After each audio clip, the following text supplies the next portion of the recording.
Ketika orang mengatakan itu bukan mukjizat, ya silahkan, nggak ada masalah. Kalau mengatakan itu mukjizat, ya silahkan, nggak ada masalah. Tidak kafir, tidak murtad. Begitu paham saya. Kemudian apakah Nabi Musa itu menginterupsi perintah Tuhan kepada Nabi Muhammad? Saya telah menyimak video beliau dalam ceramah tersebut secara utuh. Dan ada beberapa kesimpulan, di antaranya paling tidak dua hal. Pertama, beliau menolak anggapan bahwa Isra wal Mi'raj itu adalah mukjizatnya Nabi Muhammad SAW. Dan yang kedua, penolakan terhadap riwayat sholat 5 waktu yang awalnya 50 waktu.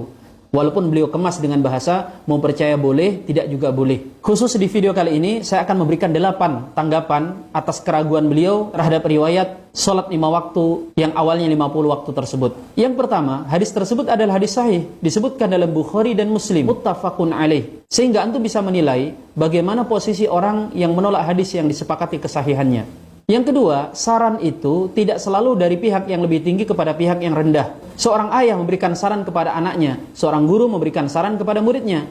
Namun bukan berarti tidak boleh anak atau seorang murid memberikan saran kepada orang tua atau gurunya. Nabiullah Muhammad SAW, beliau bermusyawarah dengan para sahabat dan kemudian meminta pendapat mereka. Padahal beliau adalah seorang nabi yang dibimbing oleh wahyu. Kalau kepada para sahabat yang manusia biasa saja, beliau menerima saran masukan. Lalu bagaimana dari Nabiullah Musa alaihissalam yang seorang nabi, bahkan bukan sembarang nabi. Beliau adalah nabi dengan kedudukan yang sangat tinggi, yaitu ulul azmi. Yang ketiga, kalau disebut bahwa Nabiullah Musa itu menyuruh memerintah, padahal kedudukannya tidak lebih tinggi dari Rasulullah, bahkan kemudian seakan-akan memerintah kepada Allah, menyuruh Allah merevisi perintahnya, itu juga tidak tepat. Karena perintah tidak selalu berasal dari posisi orang lebih tinggi kepada orang lebih rendah. Kita saja dalam doa mengatakan ihdinas siratal mustaqim. Itu perintah loh. Tunjukkan kepada kami jalan yang lurus. Maka ketika Nabiullah Musa alaihissalam memerintah agar Rasulullah meminta keringanan, itu adalah dalam rangka memohon kepada Allah agar syariatnya diringankan. Yang keempat, hadis tersebut menunjukkan kedudukan agung Nabiullah Musa alaihissalam, yang mana Nabiullah Musa itu memiliki posisi khusus bagi diri Nabi kita Muhammad SAW. Dalam sebuah riwayat ketika Rasulullah disakiti, beliau mengatakan, waqad udiya Musa bi aksari min hada fasabar. Musa pernah diganggu, disakiti dengan yang lebih menyakitkan daripada ini, dan dia bersabar. Yang kelima, riwayat tersebut menunjukkan keagungan sholat 5 waktu. Ketika Allah memerintahkan puasa, Allah turunkan ayatnya. Ketika Allah memerintahkan zakat dan haji, Allah juga turunkan ayatnya. Begitu juga syariat yang lain. Tetapi khusus untuk sholat 5 waktu, Allah panggil kekasihnya langsung untuk menerima mandat perintah tersebut. Yang keenam, riwayat tersebut disampaikan agar kita bersyukur atas nikmat karunia Allah Subhanahu wa taala.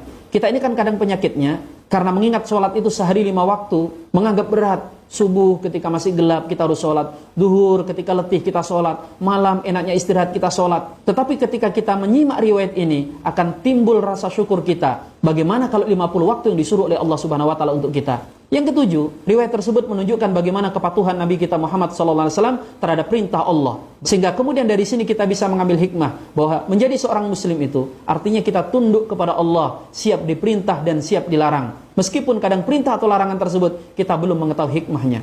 Dan yang kedelapan, suka-suka Allah mau membuat jalan cerita daripada pensyariatan atau perintahnya. Allah menginginkan agar sholat 5 waktu itu awalnya 50 waktu, kemudian dikurangi menjadi 5 waktu.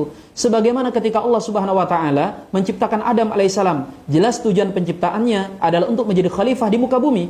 Inni ja'ilun fil ardi khalifah. Aku hendak menjadikan di muka bumi itu seorang khalifah.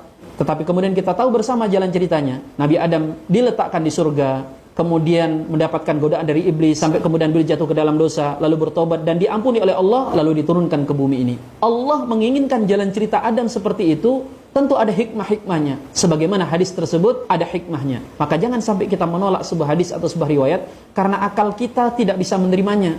Karena apa yang ada dalam Al-Quran dan Al-Hadis terkadang bukan karena tidak masuk akal. Dia hanya tidak masuk ke akal kita yang kerdil, kemudian merasa sok pintar.